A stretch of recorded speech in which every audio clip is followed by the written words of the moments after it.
The single most important action cities can take to address the climate crisis, I think, is actually looking at their existing infrastructure and applying new technology. So everyone thinks that with climate crisis, there's a massive investment, massive spend needed, and in some cases that's true. But there's also a lot of technology out there now, involving artificial intelligence and other tools that they can apply to the existing infrastructure to improve the performance, the climate performance of the existing infrastructure.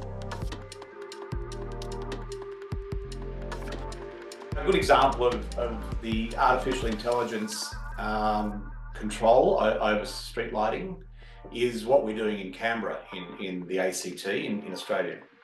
We're working with Omexom, who's part of the French-based Vinci Group, and they control, they're the integrator, if you like, to control 18,000 main road streetlights in the Australian Capital Territory, or ACT.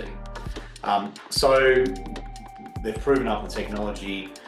We've done a number of trials over many months, as you can imagine, and we're rolling out from the start of the latter part of this year. The forecast is 2.6 million Australian dollars in savings in operating expenditure per annum, and 24,600 tonne in emission reductions. So that's across the 18,000 main road streetlights.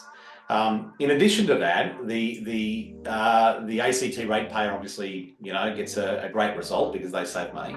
But in particular in Canberra, there's a big tourism element associated with dark sky. People go there at night to look at the dark sky because there's not a lot of other radiant light around in the middle of Australia. So the dark sky tourism market is actually quite big for Canberra, and they're forecasting that will increase. Obviously, in relation to reducing dimming, always ensuring it's in accordance with road safety regulations in the market. We also have an increase in biodiversity as a result of that, because there's not as much light on the road when there's no cars. So it's a very strong example, and an example that across the UK could be emulated again and again and again. There's a lot of counties with 18,000 main road streetlights.